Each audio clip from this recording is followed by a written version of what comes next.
नमस्कार दोस्तों, स्वागत है आपका आज के मुख्य समाचार में, जिसमें सबसे पहली और बड़ी खबर में जिक्र बिहार का राबड़ी आवास पर सीबीआई के पहुंचने पर तेजस्वी यादव का बयान। बोले 2024 तक ये सिलसिला रहेगा जारी, जनता सब देख रही है। दूसरी खबर में आपको बताएंगे कि जो विपक्षी नेता बीजेपी के सामने झुकने को तैयार नहीं है, उन पर हो रहा है एजेंसियों का इस्तेमाल। राबड़ी देवी के घर पर सीबीआई के एक्शन पर बोली प्रियंका गांधी। तीसरी खबर में जिक्र होगा कि न्यायपालिका कई चुनौतियों की कर रही है सामना, हमें न्यायिक बिरादरी के रूप में मजबूत होना होगा, पूर्व प्रधान न्यायाधीश का बयान। चौथी खबर में जिक्र होगा कि वसुंधरा राजे के शक्ति प्रदर्शन की गूंज दिल्ली तक, बीजेपी की बढ़ गई है टेंशन, पूर्व सीएम ने कहा यह भक्ति प्रदर्शन था। और साथ ही साथ पांचवी खबर में जिक्र होगा कि बढ़ते तापमान के बीच मौसम ने ली करवट, इन राज्यों में बारिश से खुशनुमा हुआ मौसम। अपडेट आपको बताएंगे दोस्तों, हर एक खबर की गहराई में आपको ले जाएंगे। लेकिन उससे पहले अगर आपको भी ऐसा लगता है कि 2024 में बदल रही है सरकार, तो वीडियो को लाइक, चैनल को सब्सक्राइब और बेल आइकन दबाकर कमेंट में लिखिए जय हिंद। रुक करते हैं सबसे पहली और बड़ी खबर की तरफ। राबड़ी आवास पर सीबीआई के पहुंचने पर तेजस्वी बोले 2024 तक ये सिलसिला जारी रहेगा, जनता सब देख रही है। जी हां दोस्तों, बिहार की पूर्व मुख्यमंत्री राबड़ी देवी के पटना स्थित आवास पर सीबीआई की टीम के पहुंचने और पूछताछ करने पर उप मुख्यमंत्री तेजस्वी यादव ने तीखी प्रतिक्रिया व्यक्त करते हुए कहा है कि यह सिलसिला 2024 तक जारी रहेगा। उन्होंने कटाक्ष करते हुए कहा कि कोई केंद्र में मंत्री हो या बिहार का मंत्री हो, क्या कोई नौकरी दे सकता है क्या? सीबीआई की टीम सोमवार को पूर्व रेल मंत्री लालू यादव और अन्य से जुड़े कथित जमीन के बदले नौकरी घोटाले में आगे की जांच के लिए बिहार की पूर्व मुख्यमंत्री राबड़ी देवी के पटना स्थित आवास पर पहुंची। और इस दौरान पत्रकारों से बात करते हुए तेजस्वी यादव ने कहा कि इसमें कोई चिंता की बात नहीं है, बीजेपी को आईना दिखाने वालों के खिलाफ ईडी और सीबीआई जैसी एजेंसियां कार्रवाई कर रही हैं और जनता सब देख रही है। दोस्तों, रुक करते हैं अगली ब्रेकिंग न्यूज की तरफ, जिसमें आपको बता दें कि प्रियंका गांधी ने राबड़ी देवी के घर पर सीबीआई के एक्शन पर दिया है बड़ा बयान। जी हां दोस्तों, आपको बता दें कि लैंड फॉर जॉब स्कैम मामले में सोमवार को सीबीआई की एक टीम पटना में लालू यादव की पत्नी राबड़ी देवी के घर पहुंची और यहां सीबीआई की टीम ने केस के सिलसिले में अपनी जांच पड़ताल की और अब इस मामले में राजनीति भी होने लगी है। प्रियंका गांधी ने पूर्व मुख्यमंत्री का समर्थन किया है और प्रियंका ने बीजेपी पर हमला बोलते हुए कहा है कि जो विपक्षी नेता बीजेपी के सामने झुकने को तैयार नहीं है, उन्हें ईडी सीबीआई के जरिए प्रताड़ित किया जा रहा है। आज राबड़ी देवी जी को परेशान किया जा रहा है और लालू प्रसाद यादव और उनके परिवार को वर्षों से प्रताड़ित किया जा रहा है क्योंकि वो झुके नहीं हैं। उन्होंने आगे लिखा कि बीजेपी विपक्ष की आवाज दबाना चाहती है। मीडिया रिपोर्ट्स के मुताबिक सीबीआई ने राबड़ी देवी से पूछताछ के लिए नोटिस दिया था। रुक करते हैं अगली ब्रेकिंग न्यूज की तरफ। न्यायपालिका कई चुनौतियों का सामना कर रही है, हमें न्यायिक बिरादरी के रूप में मजबूत होना होगा, पूर्व प्रधान न्यायाधीश का बयान। जी हां दोस्तों, आपको बता दें कि भारत के पूर्व प्रधान न्यायाधीश यूयू ललित ने कहा है कि न्यायपालिका ने चुनौती और हस्तक्षेप के प्रयासों का सामना किया, लेकिन इनसे उचित रूप से निपटते हुए अपनी स्वतंत्रता सुप्रीम कोर्ट ने सुनिश्चित रखी है। न्यायमूर्ति ललित ने कहा कि एक फलते फूलते लोकतंत्र के लिए एक स्वतंत्र न्यायपालिका होनी चाहिए, क्योंकि विवादों के समाधान के माध्यम से ही समाज को कानून के शासन के अनुसार चलने का आश्वासन दिया जाता है। उन्होंने कहा कि न्यायपालिका आज विभिन्न चुनौतियों का सामना कर रही है, इसीलिए हमें एक न्यायिक बिरादरी के रूप में मजबूत होना होगा।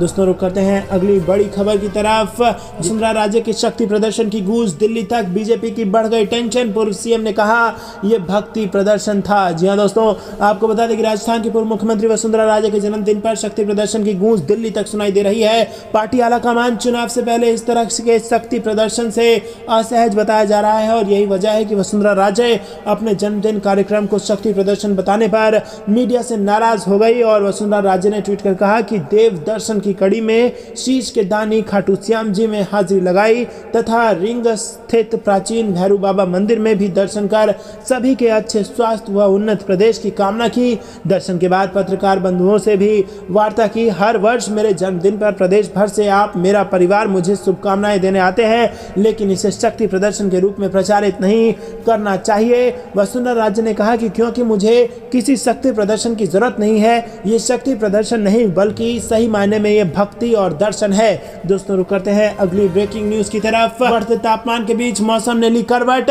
इन राज्यों में बारिश से खुशनुमा हुआ मौसम। जी हां दोस्तों, आपको बता दें कि देश में अधिकतर हिस्सों में गर्मी की शुरुआत हो चुकी है। गर्मी की शुरुआत के बीच कुछ राज्यों में बेमौसम बारिश की गतिविधियां देखने को मिल रही हैं। गुजरात, महाराष्ट्र, राजस्थान समेत कुछ और राज्यों में बारिश हुई है और राज्यों में बारिश के चलते तापमान में थोड़ी कमी दर्ज की गई है।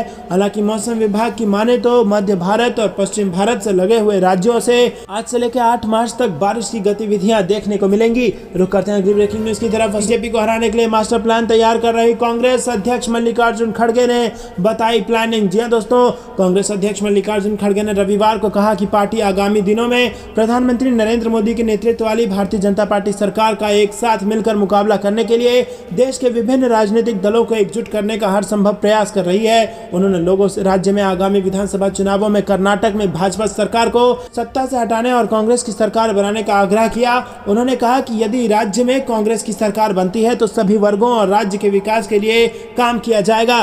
दोस्तों रुक करते हैं अगली ब्रेकिंग न्यूज की तरफ। एकनाथ शिंदे के खिलाफ महाविकास अघाड़ी की बड़ी तैयारी, शरद पवार मास्टर प्लान पर कर रहे हैं काम। जी हां दोस्तों, महाराष्ट्र में महाविकास अघाड़ी के घटक दलों की एकता पर काफी समय से सवाल उठ रहे हैं। राष्ट्रवादी कांग्रेस पार्टी के प्रमुख शरद पवार ने एनडीए को लेकर सोमवार को बड़ा बयान दिया। उन्होंने कहा कि महाराष्ट्र के लोग बदलाव चाह रहे हैं और वो ये सुनिश्चित करेंगे कि महाविकास अघाड़ी के घटक दल राज्य का अगला विधानसभा चुनाव व 2024 का लोकसभा चुनाव साथ मिलकर लड़े। पवार ने पुणे शहर के कस्बा पैठ विधानसभा क्षेत्र से नवनिर्वाचित कांग्रेस विधायक रविंद्र धंगेकर से मुलाकात के बाद ये टिप्पणी की और धंगेकर राकांपा प्रमुख से मिलने के लिए पुणे स्थित उनके आवास पहुंचे थे। रुक करते हैं अगली ब्रेकिंग न्यूज की तरफ। जयशंकर के इस बयान पर कांग्रेस ने मांगा मंत्री पद से इस्तीफा। क्या कहा आपको बता दें दोस्तों कि कांग्रेस ने सोमवार को कहा कि विदेश मंत्री एस जयशंकर ने पिछले दिनों चीन के बड़ी अर्थव्यवस्था होने संबंधित बयान देकर न केवल सेना को नीचा दिखाया बल्कि देश को भी शर्मिंदा किया है और अगर उनमें जरा भी नैतिकता है तो उन्हें अपने पद से इस्तीफा दे देना चाहिए। पार्टी प्रवक्ता सुप्रिया श्रीनेत ने यह भी कहा कि यदि मोदी सरकार में नैतिकता है तो उन्हें इस निंदनीय बयान के लिए जयशंकर को बर्खास्त कर देना चाहिए। सुप्रिया ने यह बयान उस वक्त दिया जब एक दिन पहले ही कांग्रेस के पूर्व अध्यक्ष राहुल गांधी ने ब्रिटेन में जयशंकर पर निशाना साधा था। राहुल गांधी ने जयशंकर के एक साक्षात्कार का हवाला देते हुए रविवार को ब्रिटेन में कहा था कि अगर आप विदेश मंत्री के बयान पर गौर करें तो उन्होंने कहा कि चीन हमसे कहीं ज्यादा शक्तिशाली है। ये सोचना कि चीन हमसे ज्यादा शक्तिशाली है, मैं उससे कैसे लड़ सकता हूं, ये विचारधारा की जड़ में ही कायरता है। सुप्रिया श्रीनेत ने राहुल गांधी के बयान के बारे में पूछे जाने पर संवाददाताओं से कहा कि अगर विदेश मंत्री में जरा सी भी नैतिकता है तो उन्हें इस्तीफा दे देना चाहिए और अगर मोदी सरकार में नैतिकता है तो इस तरह के निंदनीय बयान के लिए जयशंकर को बर्खास्त कर देना चाहिए। उन्होंने इस बयान से हमारे सशस्त्र बलों को नीचा दिखाया और हर किसी को शर्मिंदा किया है। रुक करते हैं अगली ब्रेकिंग न्यूज की तरफ। सीएम एकनाथ शिंदे पर उद्धव ठाकरे का हल्ला बोल, कहा चुनाव आयोग केंद्र का गुलाम। जी हां दोस्तों, महाराष्ट्र के पूर्व मुख्यमंत्री उद्धव ठाकरे ने रविवार को बीजेपी और सीएम एकनाथ शिंदे गुट पर जमकर निशाना साधा। रत्नागिरी के खेड़गांव स्थित गोलीबार मैदान में उद्धव ठाकरे ने जनसभा को संबोधित किया और उन्होंने लोगों से समर्थन मांगा। उन्होंने कहा कि आपने हमें सब कुछ दिया लेकिन ये लोग खोखे में कैद हो गए। आज मेरे पास कुछ नहीं लेकिन आप मेरे साथ हो, ये पूर्वजों का मुझ पर आशीर्वाद है। पूर्व सीएम ने कहा कि मुझे आप सभी के साथ की जरूरत है। गद्दारों को कह दूं कि आप नाम चुरा सकते हो, चिन्ह चुरा सकते हो, लेकिन शिवसेना नहीं चुरा सकते। चुनाव आयोग को खास तौर से कहना चाहता हूं कि अगर आपकी आंखों में मोतियाबिंद नहीं हुआ है तो आओ देखो असली शिवसेना। ये चुनाव आयोग नहीं है, गुलाम है। जिस आधार पर ये कहते हैं कि शिवसेना उनकी है वो गलत है। शिवसेना का गठन चुनाव आयोग के पिता ने नहीं, मेरे पिता ने की है। तो दोस्तों, चुनाव आयोग पर जमकर भड़के हैं यहाँ पर उद्धव ठाकरे।